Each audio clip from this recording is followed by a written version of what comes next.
You ever wake up thinking it is just another regular day?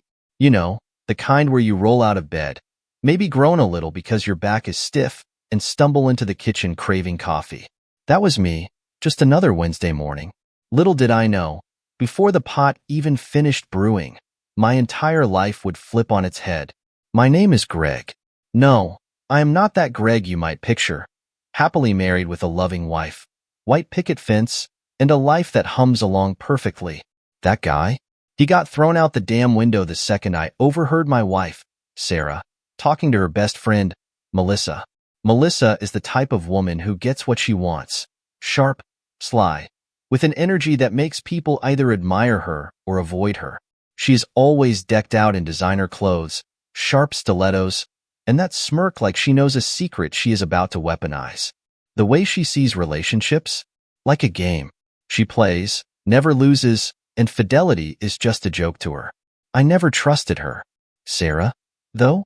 She looked up to Melissa like she was some kind of mentor, some kind of guide in a world of weak men. I hated it.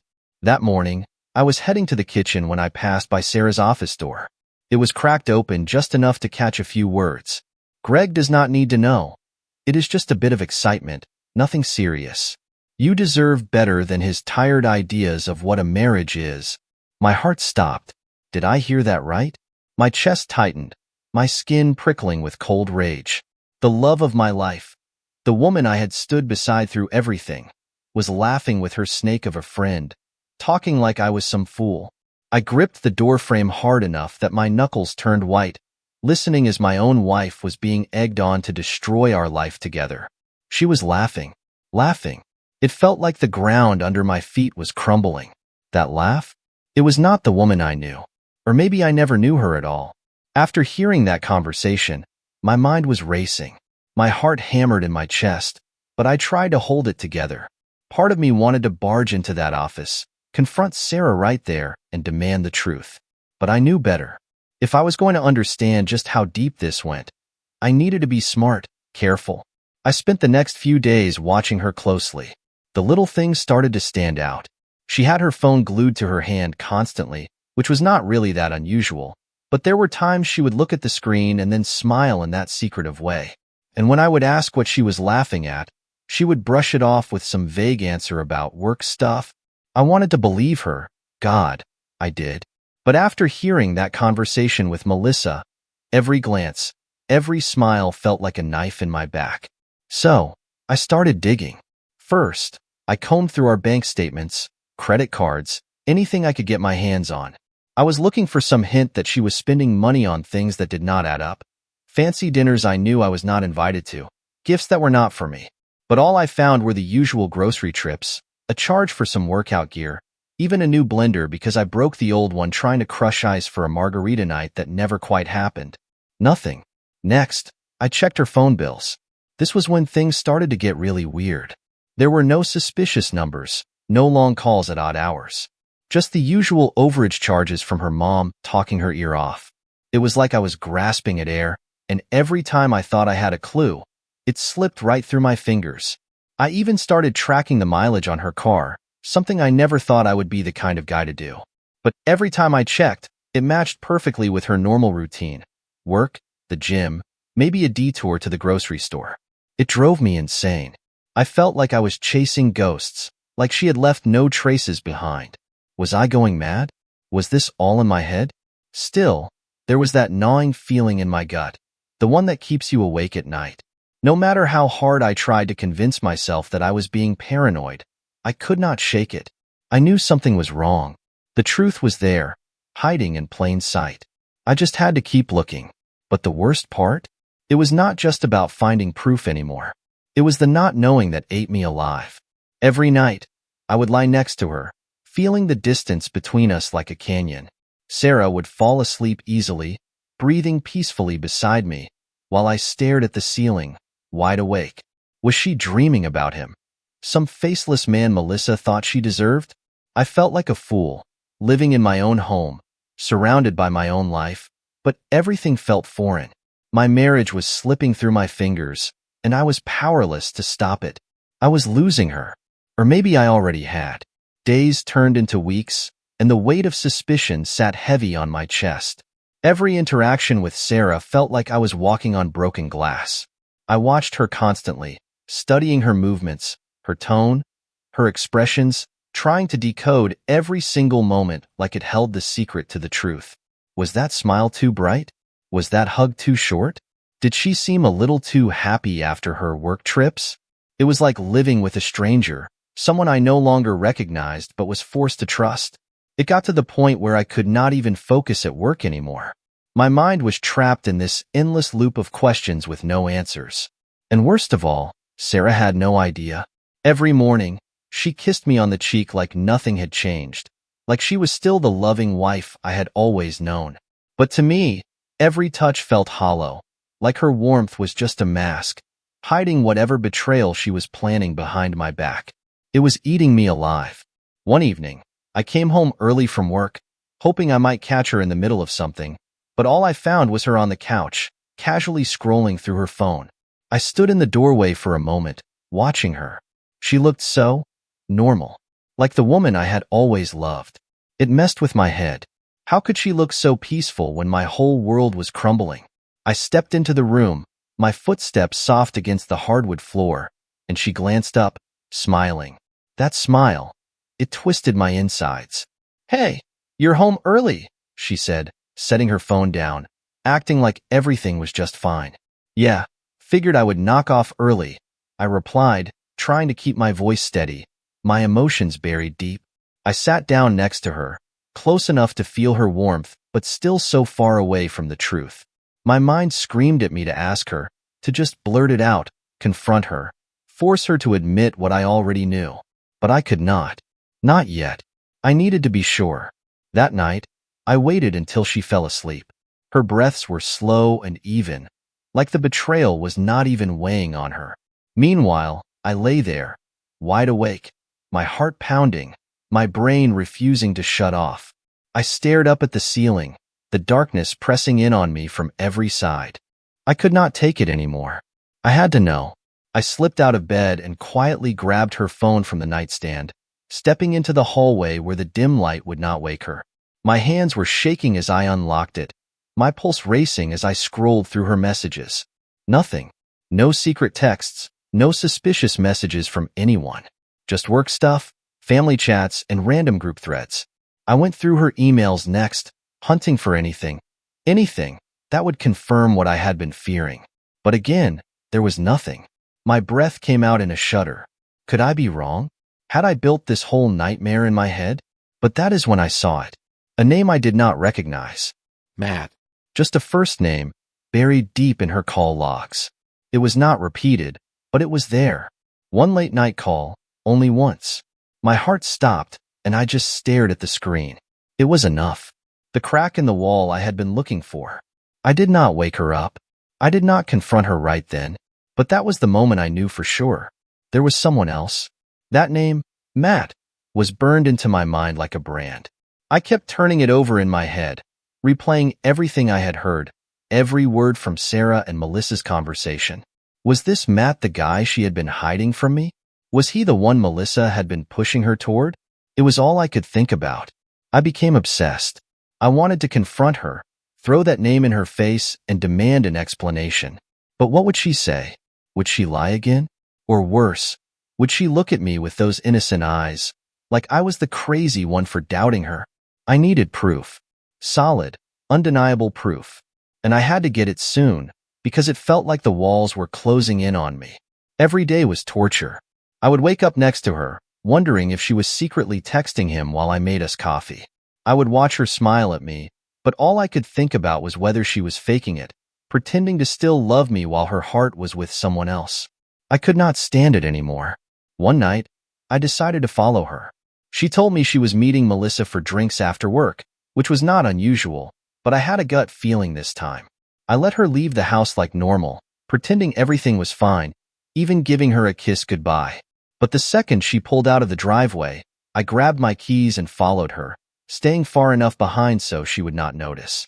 It felt surreal, like I was in a bad movie, tailing my own wife through the streets of our town. I kept thinking, what am I doing? How did it come to this? But I could not stop. I needed to know. She drove downtown, and sure enough, she pulled into the bar where she and Melissa always met. I parked across the street, my heart hammering in my chest. Maybe I was wrong. Maybe she really was just meeting Melissa for drinks like she said. For a second, I almost turned around and went home. But then I saw him. A man, tall with dark hair, wearing a suit. He walked up to Sarah's car, leaned in through the window, and kissed her. My blood ran cold. There it was. The truth. Plain as day, right in front of me. I felt like I had been sucker punched, like the air had been knocked out of my lungs. I watched them walk inside the bar together, laughing, holding hands like they were just some happy couple out for a night on the town. My heart was pounding, my hands shaking as I gripped the steering wheel. I could not believe it. I had been right all along. She had been lying to me. I sat there for what felt like hours, just staring at the bar, replaying every moment of our life together in my head. How long had this been going on? How many times had she told me she was with Melissa when she was really with him? How much of our marriage had been a lie? I wanted to storm in there, drag her out, and demand answers. But I did not. I could not. Not yet. I needed to be smart about this. If I went in guns blazing, I would never get the truth. No, I had to be patient. I had to bide my time. So I waited. I sat there in my car for what felt like an eternity, my body frozen, my mind racing. The image of Sarah and that man, Matt, walking into the bar together was burned into my memory. It played over and over in my head, each loop igniting a fresh wave of rage. I could not stay still any longer. My hand shook as I reached for my phone. Part of me wanted to call her, demand an explanation right then and there, but what would that do? She would probably lie, spin some story, or worse, pretend like nothing was wrong. She was so good at acting like everything was fine, like I was the crazy one. I could not take that chance. I needed a plan. I pulled out of the parking lot, driving aimlessly, my knuckles white from gripping the steering wheel. I did not know where I was going, only that I needed to keep moving, needed to think. I ended up at the old park on the edge of town, the one Sarah and I used to walk through when we first started dating. It was deserted now, the swing sets creaking in the cold wind, the trees casting long shadows over the empty benches. I parked and sat in the silence, staring at the empty field, trying to get a grip on my emotions. My heart felt like it was being ripped apart. I had loved her, still loved her, God help me. But now? Now it felt like that love was laced with poison, burning me from the inside out. How long had this been going on? How long had she been sneaking around, making me feel like a fool? I thought back to all the times I had doubted myself, questioning whether I was just paranoid. All the sleepless nights lying next to her, wondering if I was going insane. But I had been right. All along, I had been right. She had been lying to me, cheating on me, and now the truth was staring me in the face. The anger bubbled up inside me, hotter and more intense than anything I had ever felt. I slammed my fist into the dashboard, the pain barely registering as I let out a roar of frustration. How could she do this to me? After everything we had been through, 8 years of marriage, building a life together, how could she just throw it all away for some guy? I knew I had to confront her, but not like this. Not while I was this wound up, ready to explode. I needed to be smart, to stay calm. If I lost it now, she would find a way to twist it, to make me look like the bad guy. That was how she worked. She was always so good at playing innocent. I had to be careful. Taking a deep breath, I grabbed my phone again and started searching. I needed a lawyer. Someone who could help me figure out how to handle this mess. I was not going to let her walk all over me. Not anymore. I needed to know what my options were, what my rights were if this all went to hell. I found a few local lawyers and saved their numbers, my mind already running through the next steps. I had to gather evidence, make sure I had everything in order. That kiss I saw, that was just the beginning. I needed more. I needed to be absolutely certain before I made my move. As I sat there, staring at the lawyer's number on my phone, a new kind of determination settled in. I was done being the fool, done letting her play me like some clueless husband.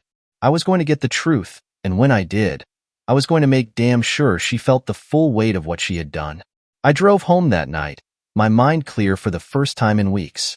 I knew what I had to do. This was not just about Sarah anymore. It was about me. It was about taking back control of my life, my dignity. And when the time came, I was going to make sure Sarah and her little secret lover knew exactly who they were dealing with. The next morning, I woke up with a strange sense of clarity, like my mind had been cleared by a storm. I had been running on anger and hurt for so long that it felt weird to have a plan, to finally know what I had to do. Sarah was already up, in the kitchen making breakfast, humming some tune like it was just another peaceful day in our house. It was maddening. I watched her for a moment, leaning against the doorway, thinking how easy it was for her to pretend. It felt like I was looking at a stranger, someone who could lie to my face and smile as she did it. She glanced up and saw me, flashing that easy smile of hers. "Morning. I made your favorite pancakes," she said, like everything was fine, like we were still us. "Thanks," I replied, keeping my tone as neutral as possible. I sat down at the table, the smell of breakfast filling the room, but I had no appetite. I had to act normal, had to play along until I had everything lined up. That meant eating the damn pancakes and pretending everything was okay. For now, she sat across from me, chatting about her plans for the day, how she had some errands to run and was meeting Melissa for lunch. The mention of Melissa made my blood boil. The woman who had probably encouraged all of this, planting ideas in Sarah's head that she deserved something better. I forced myself to smile and nod, swallowing down my anger as I listened to her prattle on. When she left for the day, I got to work. First, I called one of the lawyers I had found the night before. His name was John, and his voice was steady and professional, exactly what I needed. I told him everything, what I had overheard, what I had seen, and how I wanted to handle this. John was calm, patient, asking me all the right questions. When he asked if I had any proof, I told him about the kiss I had seen, and how I suspected there was more. "Greg," he said, "if this goes to court, you are going to need solid evidence. One incident might not be enough, especially if she denies it. We need to be sure." I knew he was right. I had seen the kiss, but that would not be enough if Sarah decided to play innocent. I needed more proof, more leverage, and I was going to get it. That afternoon, I reached out to Jeff, an old buddy of mine who knew his way around tech. We had not spoken much in recent months, but I knew he was the guy I needed for this. When I explained the situation, he did not hesitate. "Man, that is rough," he said, his voice full of sympathy. "But I can help. I will set up some discreet tracking on her phone, her car, whatever you need." It felt dirty, underhanded, but I did not have a choice. If Sarah was going to keep sneaking around, I needed to be one step ahead of her. I had to know where she was going, who she was talking to, everything. Jeff walked me through the steps, setting up the software so I could monitor her location and any suspicious activity on her phone without her knowing. It made me feel sick to my stomach, but I pushed the feeling down. I had to do this. The next few days were a waiting game. Sarah carried on as usual, her sweet, innocent facade never cracking. She would smile at me, kiss me goodbye before she left for work, and every time she did, it felt like a slap in the face. I was watching her now, seeing her every move. It was just a matter of time before she slipped up, and I would be ready when she did. Each night, I checked the logs Jeff had set up, scrolling through her location data, her call history. Nothing unusual. She was still being careful, still keeping up the act. But I knew her routine now, knew when she was most likely to let her guard down. Then, one afternoon, it happened.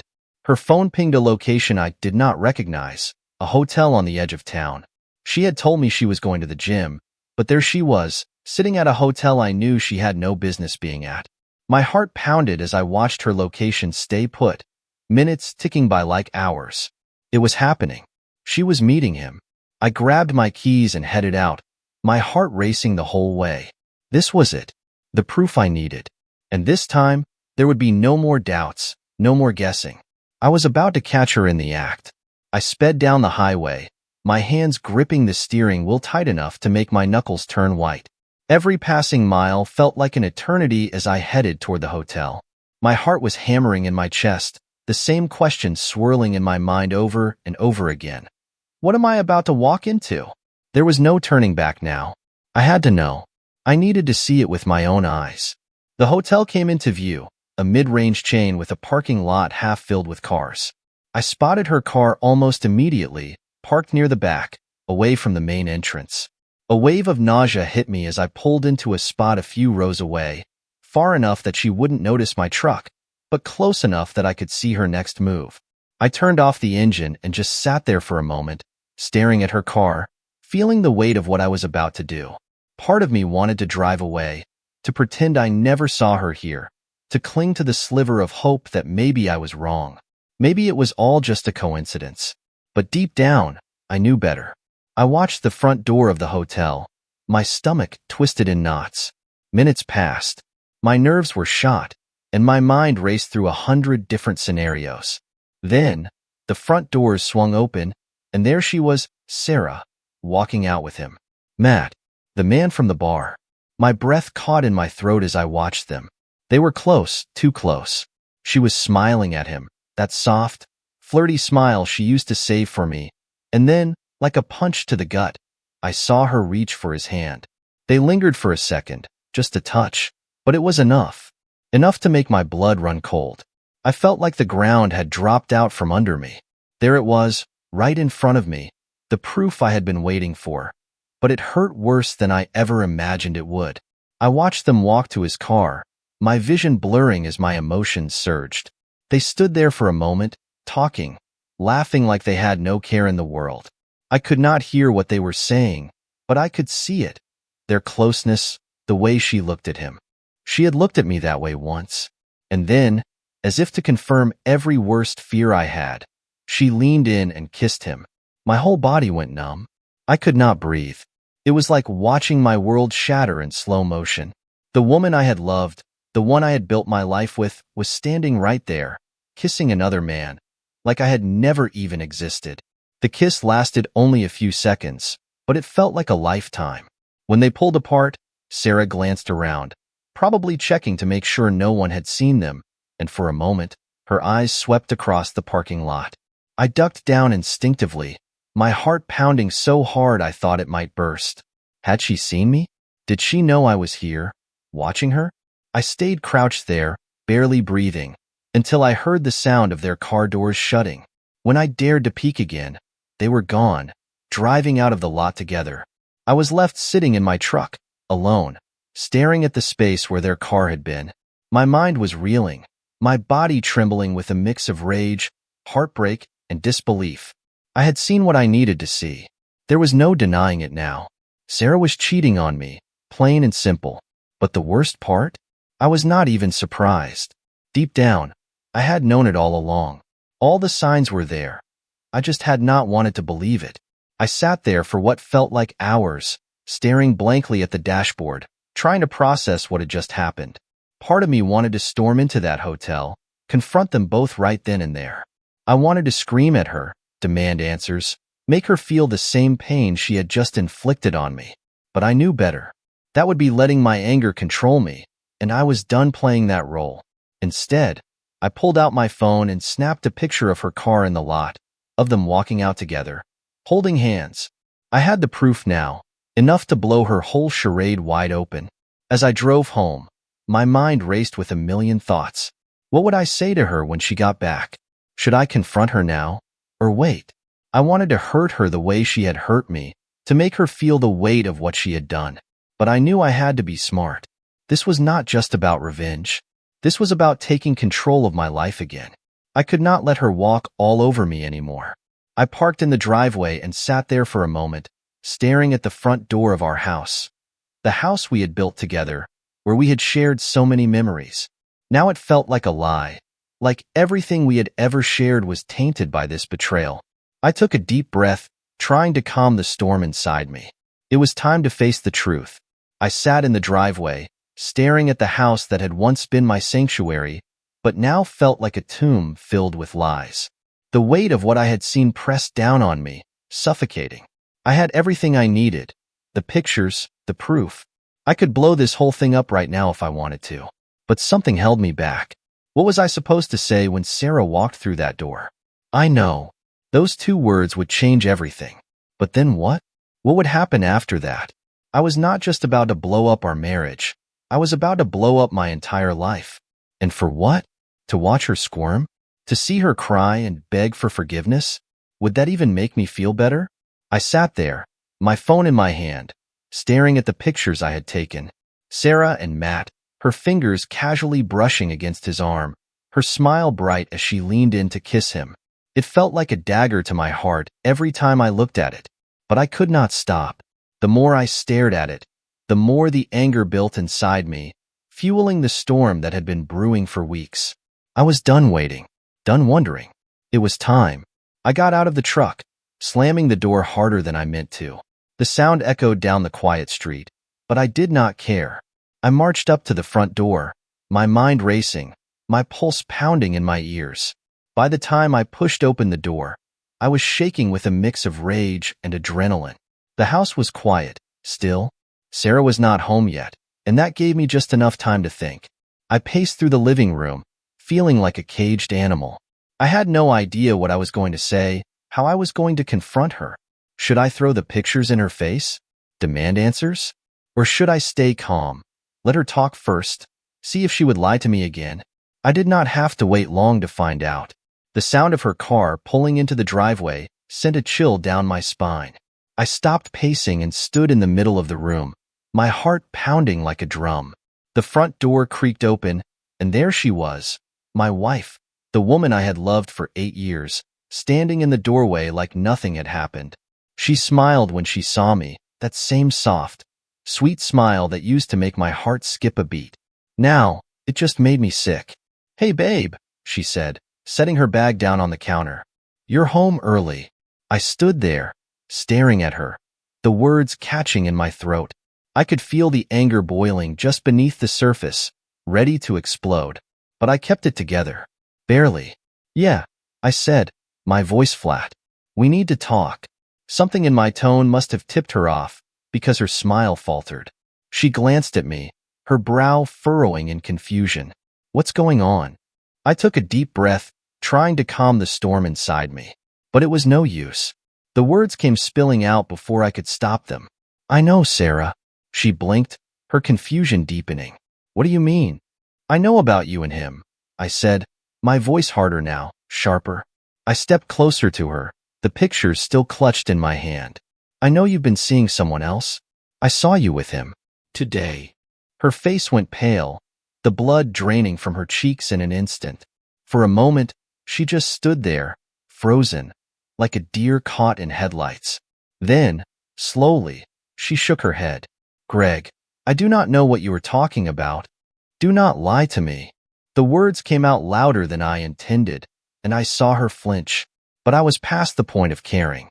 "I followed you, Sarah, to the hotel. I saw you with him. I saw you kiss him."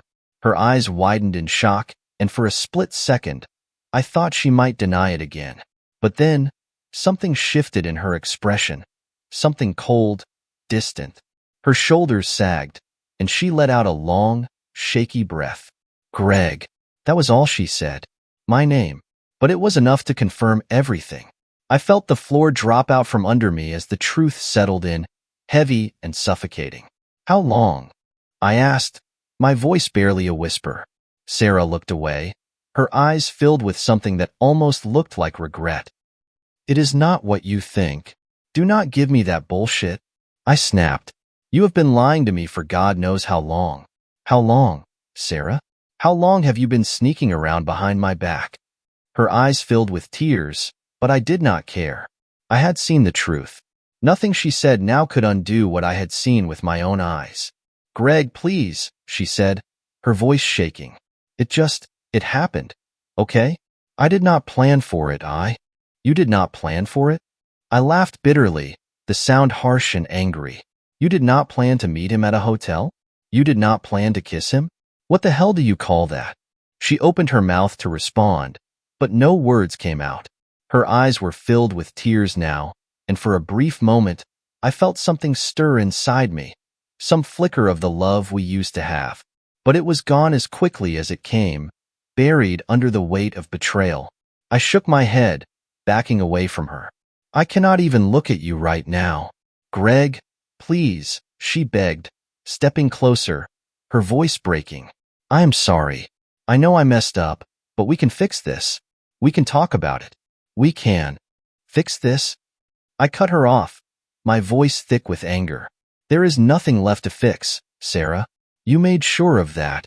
She looked at me, tears streaming down her face, and for a second, I saw the woman I had married, the woman I had loved so completely. But that image was shattered now, replaced by the cold reality of what she had done. Without another word, I turned and walked out of the room, leaving her standing there, crying and broken.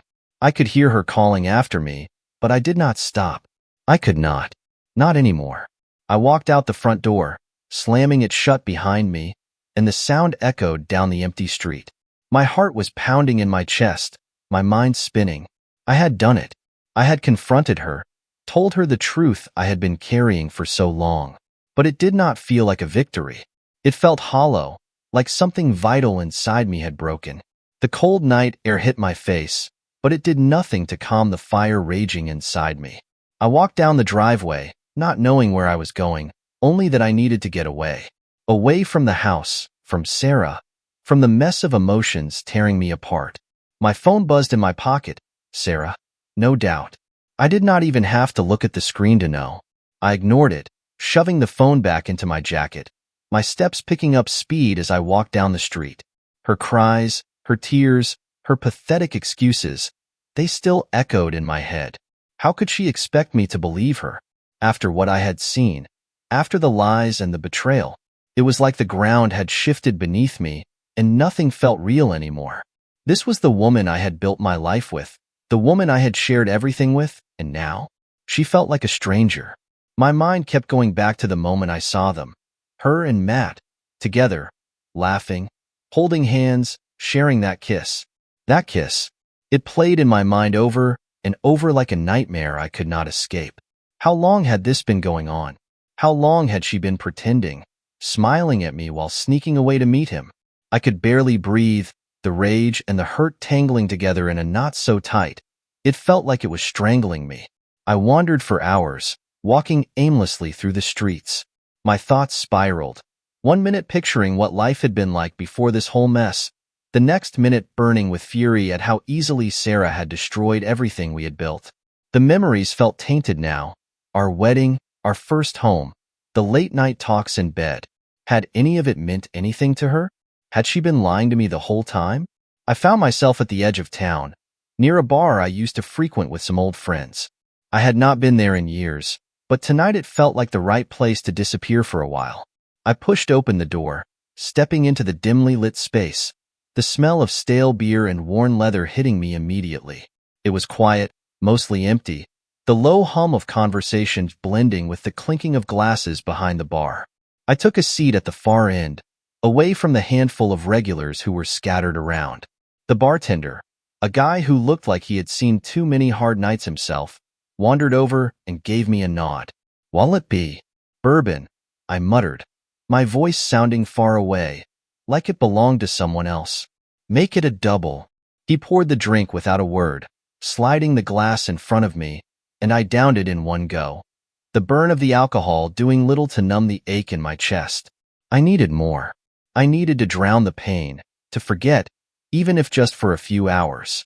I motioned for another, and the bartender obliged. As I sat there, staring into the amber liquid, I could not help but wonder what Sarah was doing right now. Was she still crying? Still trying to come up with some excuse to explain it all away? Or was she with him now? Had she run straight to Matt, seeking comfort in his arms while I sat here alone, trying to drink away the last 8 years of my life? The thought twisted in my gut. The jealousy, the betrayal. It was unbearable. I had never been the jealous type, never been the kind of man to question my wife's loyalty, but now? Now I could not stop. Every moment felt like a lie. Every memory tainted with the thought of her being with him, laughing at me behind my back. I slammed the glass down on the bar, harder than I meant to, and the bartender glanced over but said nothing. I was sure he had seen his fair share of broken men sitting at this very bar, drowning their sorrows in cheap whiskey. Tonight, I was just another one of them. The alcohol did its job, numbing the edges of the pain, but it could not erase it completely. I could still see her face, hear her voice, pleading with me to understand, to forgive her. But how could I? How could I ever trust her again? How could I ever look at her without seeing him? As the night wore on, I lost track of time. One drink bled into the next, and before long, the world around me blurred into a haze of alcohol and regret. But no matter how much I drank, I could not escape the truth. Sarah had broken something in me that I was not sure could ever be fixed. Hours later, I stumbled out of the bar, the cold air hitting me like a slap to the face. The streets were empty, quiet, as if the world had moved on while I had been drowning in my own misery. I fumbled for my phone, finally pulling it out of my pocket, my fingers clumsy and slow. 20 missed calls, all from Sarah. I stared at the screen, my mind numb, my body swaying slightly as I stood there, staring at her name. What was I supposed to do now? Go back and pretend like everything could be fixed? Like I could somehow forgive her for what she had done? Or was this the end? I felt the weight of the decision pressing down on me, suffocating me. I could not go back, not to the way things were. Too much had changed, but I could not move forward either. Not yet. So I did nothing. I shoved the phone back into my pocket and started walking, the cold night air biting at my skin. I did not know where I was going, only that I could not go home. Not yet. Maybe not ever. I walked for what felt like hours, the cold seeping into my bones, but I barely noticed it. The numbness inside me was deeper than anything the weather could touch. I was stuck, caught between two impossible choices, and the weight of it pressed down on me with every step. When I finally made it back to the house, it was late. The windows were dark, the only light coming from the faint glow of the porch. I stood there for a long time, staring at the place that had once been my home. Now it felt foreign, like it belonged to someone else, someone who had not had their life ripped apart. I did not know how long I had been standing there when I finally worked up the nerve to walk inside. The door creaked open, and the familiar scent of our home hit me like a wave. Clean laundry, a hint of her perfume, the scent of the lavender candles she always liked to burn in the living room. It was all still here, all still the same. Except for me. The house was quiet. I expected to see Sarah, sitting on the couch, waiting for me to come home, her face wet with tears, ready to beg for forgiveness again. But she was not there. For a moment, I wondered if she had left, maybe gone to Matt's, unable to face the wreckage she had created. But as I walked through the house, I found her in the bedroom, curled up on the edge of the bed, fast asleep. Her face was pale, even in the dim light. I could see the tear stains on her cheeks, her eyes puffy and red from crying. My chest tightened as I stood there, looking at her. This woman I had loved for so long, the woman I thought I would grow old with. Now, she looked small, fragile, like a broken thing I did not know how to fix. I stood there for what felt like an eternity, torn between the anger still burning in my gut and the overwhelming sadness that threatened to drown me. I wanted to scream at her, to wake her up and make her explain why. Why she had thrown away everything we had for some fling. Why she had chosen him over me. But the words stuck in my throat. Instead, I walked back out into the hallway, my footsteps quiet on the hardwood floors.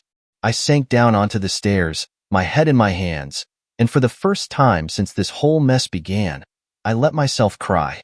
The tears came slow at first, hot and angry, but soon they turned into sobs that racked my entire body. I had been holding it all in for so long. Weeks of suspicion, nights spent lying awake, the pain of seeing her with him, the anger of confronting her, and now, the emptiness of not knowing where to go from here. I loved her. I hated her. I wanted her back. I wanted her gone. Every thought, every feeling tangled together until I did not know what I wanted anymore. I was lost in a sea of emotions, and for the first time in my life, I did not have the answers. After a while, the sobs quieted, leaving me sitting there in the dark, exhausted and drained. I wiped my face with the back of my hand, staring blankly at the wall in front of me. The house was silent, except for the faint ticking of the clock in the hallway. Time was moving forward, but I was stuck. I knew I had a choice to make. I could walk back into that bedroom, wake her up, and try to salvage what was left of our marriage. Or I could leave, walk away, and never look back. But both options felt impossible. Could I ever forgive her? Could I ever look at her without seeing the betrayal? And even if I could, was it worth it? Was there anything left of us to save? I thought about everything we had been through together. The good, the bad, the memories we had made, the life we had built. But now, all of that felt distant, like it belonged to someone else, some other version of us that no longer existed. Finally, I stood up. The house seemed to hold its breath, waiting for me to decide. I walked back to the bedroom door, staring at her sleeping form for what felt like the last time.